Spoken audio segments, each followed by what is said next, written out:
아멘. 오늘 우리에게 주신 하나님의 말씀은 마태복음 14장 22절에서 33절까지의 말씀입니다. 예수께서 즉시 제자들을 재촉하사 자기가 무리를 보내는 동안에 배를 앞서 건너편으로 가게 하시고 무리를 보내신 후에 기도하러 따로 산에 올라가시니라. 저물매 거기 혼자 계시더니 배가 이미 육지에서 수리를 떠나 바람이 거스름으로 물결로 말미암아 고난을 당하더라. 밤사경에 예수께서 바다 위로 걸어서 제자들에게로 오시니 제자들이 그가 바다 위로 걸어오심을 보고 놀라 유령이라 하며 무서워하여 소리 지르거늘 예수께서 즉시 이르시되 안심하라 나니 두려워하지 말라. 베드로가 대답하여 이르되 주여 만일 주님이시거든 나를 명하사 물 위로 오라 하소서 하니 오라 하시니 베드로가 배에서 내려 물 위로 걸어서 예수께로 가되 바람을 보고 무서워 빠져가는지라.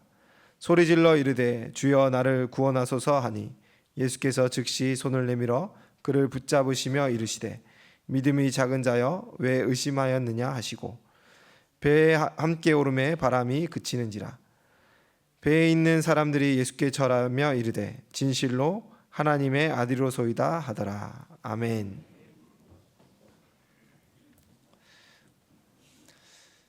저는 지난 세겹줄 특별 저녁 기도회를 준비하면서 한 찬양과 만나게 되었습니다. 마음에 큰 감동을 받았는데 그 찬양은 다름 아닌 첫째 날 일평원 초원지기 특송팀이 부른 물 위를 걷는 자라는 찬양입니다. 팔이 너무 안으로 굽는 것 같지만 이 찬양을 처음 이제 특송팀이 준비한다고 저한테 한번 들어보라고 알려주었습니다. 소식을 듣고 한번 들어보았는데 듣기도 전에 너무 생소한 곡이라 어렵겠다라는 생각을 먼저 했습니다. 그런데 처음 들었을 때 두 번, 세 번 들으면 들을수록 마음에 너무 뜨겁게 와닿아 세겹줄 설교를 준비하는 내내 듣고 부르며 큰 은혜를 받았습니다. 그래서 여러 고민 끝에 우리가 함께 읽은 이 본문을 들고 찬양의 제목 그대로 물 위를 걷는 자라는 제목으로 오늘 강단에 서게 되었습니다. 먼저 기억이 안 나실 것 같으니 찬양의 한 소절을 소개해 드리도록 하겠습니다. 주님 나를 부르시니 두려움 없이 배에서 나아가리라. 주님 나를 부르시니 주님 내게 오라시니 주님 보고 계시기에 의심치 않고 바다를 걸어가리라. 주님 오고 계시기에 주님 여기 계시기에. 부를 줄 알으셨죠? 잘 못 부릅니다. 이 찬양의 가사에는 오늘 본문에 나타난 사건이 배경이 됩니다. 우리에게 이미 익숙한 본문이지요. 풍랑 가운데 있는 제자들에게 예수님이 물 위를 걸어 예수님께 나타나셨고 베드로가 그 예수님의 부르심을 따라 동일하게 물 위를 걸은 이 사건은 복음서에 나타난 대표적인 기적 중 하나입니다. 오늘 본문의 상황은 오병이어 사건과 이어집니다. 물고기 2마리와 떡 5개로 남자 어른만 5,000명을 먹고도 12광주리가 남은 놀라운 사건이 일어났지요. 그 이후의 상황에 대하여 요한복음 6장 15절은 다음과 같이 말하고 있습니다. 그러므로 예수께서 그들이 와서 자기를 억지로 붙들어 임금으로 삼으려는 줄 아시고 다시 혼자 산으로 떠나가시더라. 기적을 경험한 자들이 예수님을 왕으로 삼고자 했고 예수님은 아직 때가 이르지 않았기에 그들을 피하여 산으로 가게 됩니다. 동시에 예수님은 제자들로 하여금 배를 타고 바다를 건너가라 하셨고 예수님은 산에 올라 날이 저물 때까지 기도하신 것입니다. 그래서 오늘 이 상황이 펼쳐지게 되었지요. 제자들은 수리를 떠나 바다 한가운데 머물게 되었습니다. 그리고 풍랑을 만나 새벽 밤 사경까지 씨름하였습니다. 이 일련의 시간들을 통상 9시간 그 이상으로 예상하고 있습니다. 여러분 9시간 동안 바다 한가운데서 풍랑과 싸운 제자들의 심신이 어떻겠습니까? 아마 자신과 함께하지 않으신 예수님을 원망하며 두려워하며 매우 고통 가운데 있었겠지요.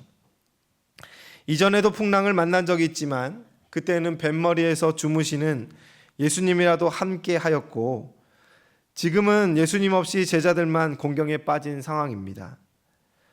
바다의 잔뼈가 굵은 그들이었지만 감당하기 어려운 시간이 계속해서 끝나지 않고 이어지게 되었습니다. 성경은 표현하기를 바람이 거스름으로 물결로 말미암아 고난을 당하더라라고 표현합니다.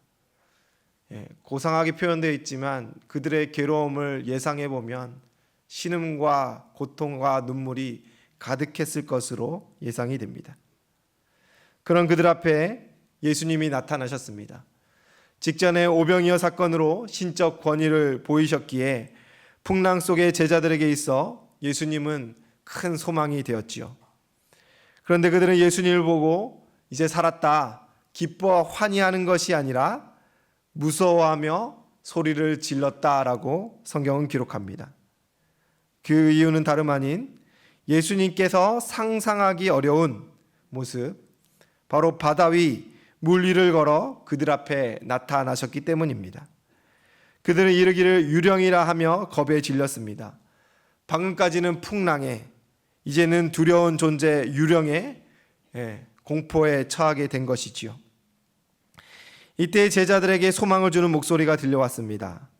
안심하라, 나니 두려워하지 말라. 안심하라, 나니 두려워하지 말라. 예수님의 소망의 음성이었고, 이 음성은 다른 배가 아니라 물 위에서 들려온 것을 제자들이 직감하였습니다. 여러분, 물 위라는 이 공간은 매우 특별한 의미를 가집니다. 예수님은 매우 의도적으로 이 공간에서 제자들과 만나기로 이 시간을 계획하셨고, 그들과 지금 우리에게 매우 분명하고 명확한 메시지를 던지고 있습니다. 예수님께서는 평소 배를 타고 바다를 건너셨는데 이번에는 직접 물 위로 걸어 제자들을 향하는 기적의 방식을 택하셨습니다. 그 이유가 무엇이겠습니까? 결코 자기 과시를 위함은 아닙니다. 성경은 많은 예수님의 기적과 표적을 기록하지만 그 어떤 기록도 예수님의 자기 과시를 위한 능력의 역사는 없었습니다. 그렇다면 대체 왜 예수님은 물 위로 걸어가셨습니까? 먼저는 신속하게 제자들에게 가기 위함이었습니다. 이미 수리를 가서 바다 한가운데 있는 그들의 고통을 아시기에 빨리 가서 도와주시고자 그렇겠지요. 이는 1차적이고 표면적인 이유지만 결과적으로 볼 때는 본질적인 이유는 되지 않습니다. 그들을 바다의 한가운데 두신 것은 오히려 예수님이시기 때문입니다. 본질적인 이유는 제자들로 하여금, 그리고 우리로 하여금 깨닫게 하고자 하는 바가 있기 때문입니다. 예수님은 물 위에서 가장 위대하고 특별한 가르침을 우리에게 하고자 하심입니다. 그것은 바로 예수님이 누구신가? 예수님이 누구신가에 대한 그 질문의 해답입니다. 본 사건을 기록한 마태, 마가, 요한은 동일하게 기록하기를 다음과 같이 말하고 있습니다. 본문 33절입니다. 같이 함께 읽겠습니다. 배에 있는 사람들이 예수께 절하며 이르되 진실로 하나님의 아들이로소이다 하더라. 아멘. 이는 나니 두려워하지 말라라는 이 말씀과 짝을 이루고 있습니다. 예수님께서 나니라고 표현하셨는데 이것은 유명한 헬라어 표현 에고 에이미라는 표현입니다. 왜 유명하냐면 예수님께서 나는 부활이요 생명이니, 나는 길이요 진리요 생명이니, 나는 양의 문이니 라는 이 유명한 말씀을 하실 때 모두 이 표현을 사용하셨습니다. 에고 에이미, 나는 이것이다. 모두 예수님이 누구신가에 대한 질문에 대한 답이지요. 오늘 본문도 이것을 우리에게 강조하고 있습니다. 나니 두려워하지 말라. 이것은 무엇입니까? 사람들이 고백했던 것처럼 예수님은 하나님의 아들이시다라는 이 대답을 우리에게 밝히 보여주고 있는 것입니다. 여러분, 근데 이것이 우리에게 사실 신선하거나 충격적이거나 새롭지가 않습니다. 이미 알고 있는 사실이기 때문이겠죠. 아마 제자들에게도 그럴지 모르겠습니다. 그런데 예수님은 이것을 알려주시려고 왜 의도적으로 풍랑이 있는 물 위에서, 그것도 매우 기이한 방법으로 지금 알려주고 깨닫게 하고 있습니까? 실감하게 하기 위함입니다. 아는 것과 실감하는 것은 다르지요. 이는 그가 하나님의 아들이라는 것이 어떤 의미인지를 실감토록 하기 위함입니다. 그가 두려움 위에 계시다는 것, 인간이 가진 모든 문제에 해결이 되어 주신다라는 것, 우리를 결박하는 모든 것에서 우리를 자유롭게 하시는 하나님의 아들, 참 구원자, 메시아라는 사실이 어떤 의미인지를 머리로 아는 것을 넘어 실감하라, 우리에게 알려주고 있는 것입니다. 제자들도 우리도 예수님의 하나님의 아들이라는 사실을 알고도 그 가치를 진정으로 실감하지 못합니다. 그렇게 물 위는 이 위대한 가르침을 깨닫도록 하는 수업 장소이자 좋은 교보제가 됩니다. 지금 제자들에게 있어 이 풍랑과 바다는 가장 중요한 문제입니다. 가장 큰 두려움입니다. 그들을 결박하는 모든 것입니다. 이것을 해결하지 않고는 그 어떤 것도 할 수 없는 가장 시급한 것이지요. 그런데 그때 예수님은 뭐라 말씀하십니까? 너희들이 집중하고 있는 그것에서 시선을 옮겨 나를 바라보라, 우리 주님 말씀하십니다. 바람을 보지 말거라, 높은 파도를 보지 말거라, 너희 앞에 들이닥친 그 물을 보지 말거라. 왜 그렇습니까? 내가 너희 앞에 있으니 두려워할 이유가 없다라는 것입니다. 창조의 질서가 내 발 아래 있고 풍랑이 내 권리 안에 있고 그것을 넘어 인간의 모든 문제와 고난과 고통, 비참한 현실까지도 말 한마디로 바꾸시는 이가 너희 앞에 있으니 왜 두려워하느냐? 우리 주님 말씀하고 계십니다. 우리가 할 것은 무엇입니까? 안심하라 하시는, 두려워하지 말라 하시는 우리 주님께 시선을 옮기는 것입니다. 여러분, 이것이 믿음입니다. 믿음은 믿어져서, 믿을만해서 믿는 의지와 결단이 아닙니다. 부르심에 대한 응답이지요. 그 부르신 이에게 다른 것 바라보지 않고 모든 것을 맡겨드리며 시선을 옮기는 것입니다. 우리에게 이러한 믿음이 있어야 될 것입니다. 우리는 믿는 자라 자청하여 이 자리에 있지만 우리의 시선도 풍랑이는 바다와 같은 우리의 삶의 현실에 고정되어 있지는 않습니까? 예수님의 부르시는 자리에 예수님의 그 음성에 반응하지 못하고, 예수님, 우리가 지금 이것부터 해야 됩니다, 주님, 저는 이게 더 중요합니다 라고 말하며 시선을 여전히 풍랑이는 바다에 고정하고 있지는 않은지 우리는 이 말씀 앞에 자신을 돌아봐야 할 것입니다. 본문의 베드로는 예수님의 말씀에 즉각적으로 응답하였습니다. 진짜 무리를 걷는 자이지요. 28절을 함께 읽을까요? 베드로가 대답하여 이르되 주여, 만일 주님이시거든 나를 명하사 물 위로 오라 하소서 하니. 아멘. 이는 베드로의 진심이었습니다. 그가 주님이시거든 이라고 묻고 있지만 이 표현에는 확신이 있었습니다. 주여라는 호칭에는 예수님을 향한 진정한 믿음과 경외의 심령이 담겨 있었지요. 혹자는 베드로가 즉흥적이고 급한 성격이 있어 다른 이들보다 먼저 설레발을 친 것처럼 말하지만 저는 개인적으로 그렇게 보기는 어렵다라고 생각합니다.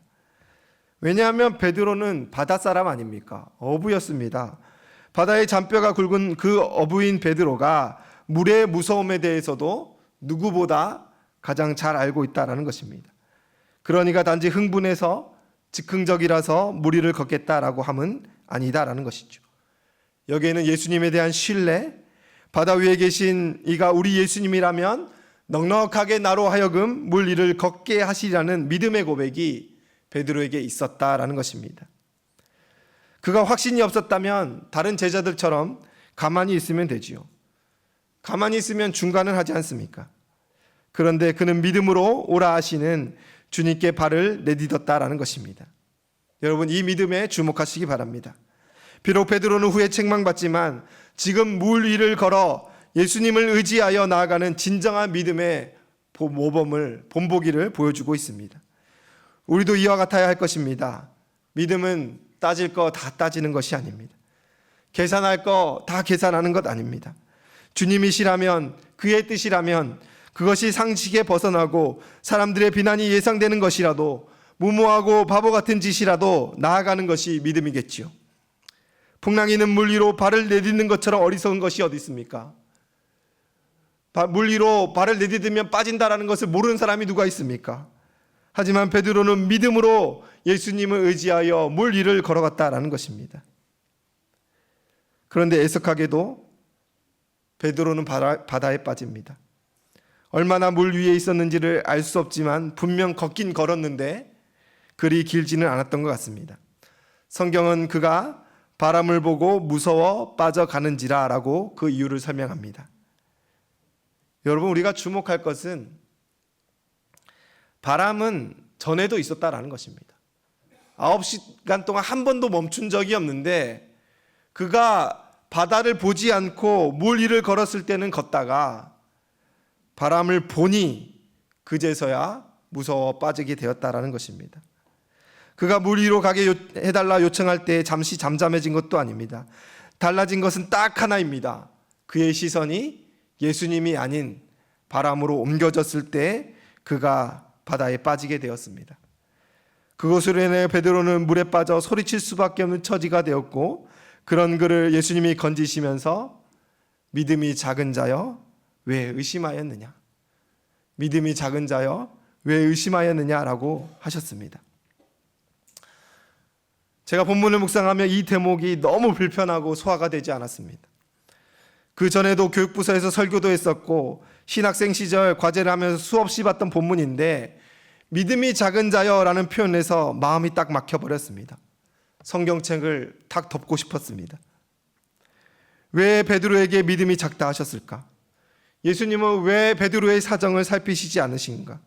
그가 물 위를 걷기까지 얼마나 큰 결단이 있었고 그가 얼마나 순전한 믿음으로 물 위를 걸어갔는데 무서워도 할 수 있지, 바람 부는데 시선도 좀 옮길 수 있지, 예수님 왜 이것을 이해 못하나, 왜 책망하시나 마음이 답답한 것입니다. 믿음이 작다라는 책망은 베드로가 아니라 배 위에서 잠잠히 숨죽여 구경만 하는 저 구경꾼 같은 제자들이 들어야 하는 것이 아닌가라는 생각이 제 마음을 가득 채웠습니다. 베드로가 믿음이 작은 자라면 대체 나는 어찌된 사람인가라는 그런 자기 연민 때문에 마음이 너무 속이 상하는 것이었습니다.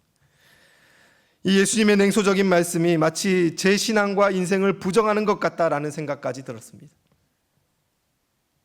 여러분, 그렇지 않습니까? 베드로가 너무 이해되지 않습니까? 그가 잘못한 것은 딱 한 번 시선을 옮긴 것뿐인데 그의 넘어짐은 베드로의 결단에 비하면 정말 아무것도 아닌 것 같은데 예수님은 일단 칭찬하시고 책망하는 것이 아니라 다른 말씀 않으시고 믿음이 작은 자여라고 책망하시니 얼마나 애석합니까? 자, 이 본문을 보면서 떠오르는 일화가 있었습니다. 저는 초등학교 시절에 야구부 활동을 좀 하였습니다. 취미가 아니라 정식 야구단에 제가 입단을 하였습니다.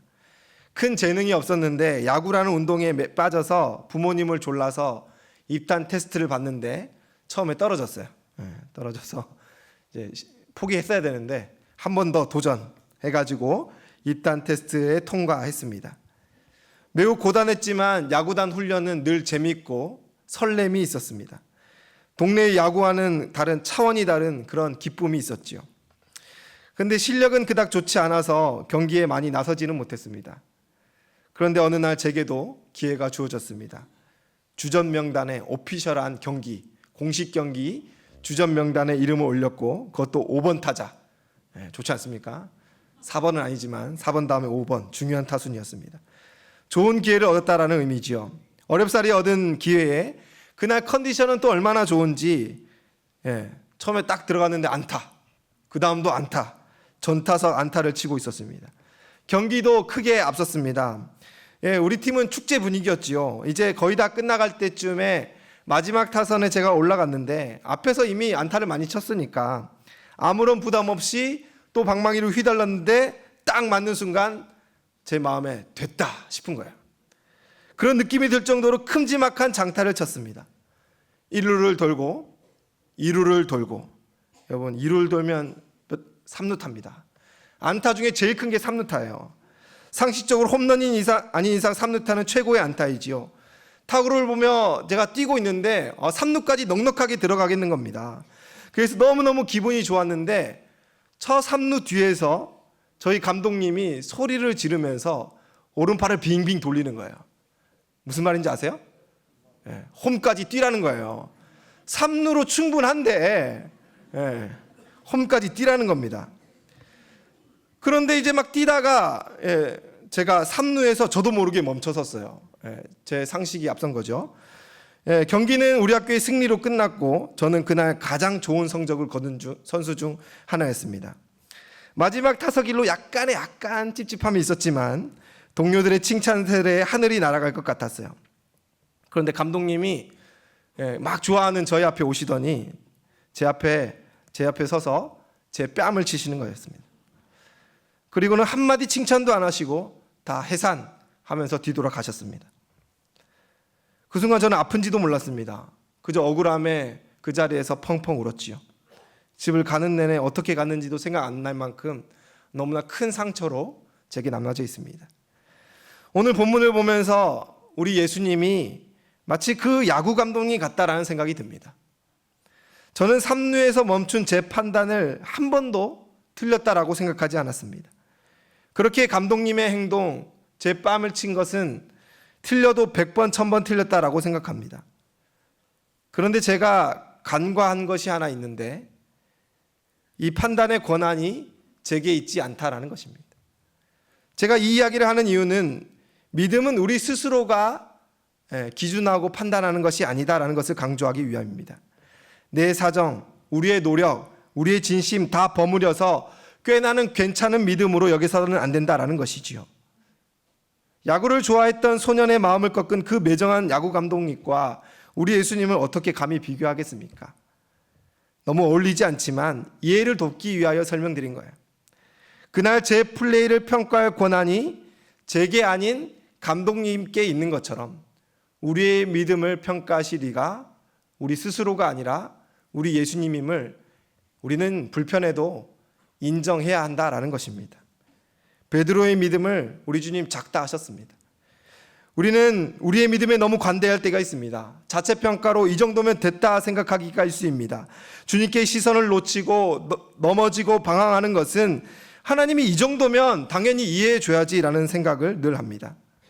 그렇게 물리를 걷다 빠져버린 베드로의 모습이 우리는 너무 이해되고 너무 공감되고 우리의 자아와 동일시하게 됩니다. 그래서 난이 두려워하지 말라 하시는 예수님의 음성에 귀를 막습니다. 예수님, 두려운 건 두려운 거죠. 이 상황에서 어떻게 안 두려워합니까? 라고 말하며 우리는 예수님을 의지하기를 지레 포기하는 경우가 있다는 것이에요. 무리를 걸으라 하심을 거절합니다. 나는 믿음이 없다고 연약한 나에게 무리한 요구하지 말라고 예수님 저는 그냥 배 아래서 구경만 하겠습니다. 물 위를 걷는 것은 큰 믿음 있는 사람들 하겠죠. 저는 이 정도 믿음으로 충분합니다. 적당한 신앙으로 살게 내버려달라고 호소하는 믿음 생활을 우리는 하고 있지는 않습니까? 이는 자기 사랑, 자기 연민으로 인한 것입니다. 우리가 자기 자신에게 관대해질 때에 우리의 시선은 예수님이 아니라 바다와 풍랑에 옮겨지게 된다라는 것을 꼭 기억하시길 바랍니다. 사랑하는 성도 여러분, 여러분은 어디에 시선을 두고 있습니까? 풍랑이는 물 위에 두고 계신 것은 아닙니까? 눈앞에 막막한 상황이 펼쳐졌을 때, 물 위에 있는 것 같을 때 여러분들이 가장 먼저 찾는 분이 진짜 예수님이 맞습니까? 교회를 향한 증오와 경멸이 일반화되고 있는 지금 우리는 이 시대를 살아가며 여전히 교회가 소망됨을 믿고 있습니까? 혼란스러운 이 현실 속에서 우리가 주목하는 것이 과연 무리를 걸으신 그리고 우리를 걷게 하실 우리 주 예수 그리스도가 맞는지를 오늘 말씀을 통하여 한번 확인해 보시기를 소원합니다. 저는 정말 솔직하게 두렵습니다. 주님이 물 위로 오라 하실 때 두려움 없이 배에서 나아가지 못할 것 같습니다. 왜냐하면 물 위를 걸을 수 없다는 상식, 풍랑은 사람의 힘으로 이겨낼 수 없다는 당연함, 내 경험과 내 이성과 내 판단이 저를 막아설 것이 너무너무 분명하기 때문입니다. 그런 제게 설교 전에 소개시켜드렸던 이 찬양의 고백이 저를 일깨웠습니다. 그렇지 않다라는 것을 가르쳐 주었습니다. 이제 남은 소절을 소개해 드리겠습니다. 이 찬양의 가사가 저와 여러분의 신앙 고백이 되기를 주님의 이름으로 축원합니다. 주님 여기 계시기에 이 깊은 바다가 반석이 되고, 주님 여기 계시기에 반석 위를 내가 걸어가리라. 주님 여기 계시기에 저 거친 파도가 반석이 되고, 주님 여기 계시기에 반석 위를 내가 걷습니다. 여러분, 우리가 걸어가야 될 곳은 물 위가 아니라 반석 위라는 것이에요. 저는 사실 주님께 시선을 두면 바다가 반석이 된다라는 것을 망각하며 살아왔던 것 같습니다. 주님께 마음을 둘 때 내가 결코 넘어설 수 없다 생각하는 모든 문제의 파도가 반석이 된다라는 것을 깨닫지 못했습니다. 그런데 이 찬양이 저를 일깨웠습니다. 예수님을 만나 지금껏 신앙생활을 하면서도 무엇 하나 주님께 맡기지 못한 제 자신을 발견하게 되었고, 그러니 물 앞에서 날 부르시는 주님 앞에서 매번 주저했던 난 물 위를 걸을 수 없다고, 나에겐 그런 믿음도 확신도 없다고 핑계하며 배 안에 머물려야 했던 저를 발견하게 되었습니다. 아마 호기롭게 나선 베드로의 모습도 제게 너무나 커 보이기만 하는데 그마저도 믿음이 작다 하시니 난 할 수 없다라는 자기 연민에 젖어 핑계만 댔던 인생이 아니었나, 그런 생각을 해봅니다. 이제 말씀 앞에 새롭게 되는 저와 여러분 되기를 소원합니다. 우리는 모두 현실이라는 풍랑이는 물 위에 서 있지 않습니까? 이제 그 물 위에서 예수님과 마주하시길 바랍니다. 여러분의 물 위는 무엇입니까? 경제적인 문제입니까? 건강의 문제입니까? 자녀, 관계, 여러 가지 우리는 문제들 가운데 물 위에서 우리의 고된 현실을 마주하고 있습니다. 그때 우리는 주목해야 합니다. 안심하라, 나니 두려워하지 말라는 우리 주님께 그 음성의 시선을 고정해야 합니다. 주님이 내 앞에 우리 곁에 계시면 우리를 위하여 바다를 가르시고 우리로 하여금 물 위를 걷게 하시는 역사를 우리로 경험케 하실 것입니다. 가장 중요한 것은 예수 그리스도 그분이 누군지를 아는 것입니다. 머리로 아는 것을 넘어 우리의 삶의 실제가 되어야 할 것입니다. 여러분, 어린 자녀가 아빠를 기다리며 발을 동동거리고 있습니다. 아빠를 발견하면 거침없이 뛰어 안기는 그런 장면을 여러분 보고 경험하지 않았습니까? 제 두 딸도 그랬습니다. 아파트 앞에서 저를 기다리다가 계단이 몇 개가 되는데 제가 아직 다 도착도 안 했는데 그 계단을 넘어 점프하는 제 아이들을 몇 번 받아낸 적이 있습니다. 그 아이들의 표정에는 두려움이 없어요. 그 아이들의 표정에는 주저함이 없습니다. 혹시 우리 아빠가 날 놓치면 어떡하지? 이렇게 뛰면 안 되겠다, 조심스럽게 내려가야 되겠다, 그런 마음이 전혀 없다라는 거예요. 뭐가 있습니까? 아빠는 나를 놓치지 않는다라는 믿음이 있는 거예요. 하물며 하나님의 아들이시며 모든 만물을 발 아래 두신 예수님께서 우리의 작은 문제를 해결하지 못하겠습니까? 우리의 어려움을 외면하시겠습니까? 우리가 물 위에서 서서 풍랑이는 바다를 보며 이거는 하나님도 해결하지 못해라고 낙심에 젖어 있을 때 우리 주님 우리께 말씀하십니다. 안심하라, 나니 두려워하지 말라 말씀하시다라는 것이죠. 왜 걱정하십니까? 왜 실감하지 못하십니까? 우리는 참 이상하게 주님께서 모든 것을 이루신다 말은 고백하는데 무던히도 왜 다른 도움을 구하고 있습니까? 늘 다른 것에 시선을 빼앗기고 있습니까? 부디 우리 예수 그리스도의 크심을 보십시오. 여러분이 가진 문제, 상황, 환경 그 어떤 것도 우리 주님보다 크지 않습니다. 그리하여 주님이 물 위에서 오라 하실 때 반석 위를 걷듯 그에게 나아가시는 저와 여러분 되시기를 주님의 이름으로 축원을 드립니다. 함께 찬양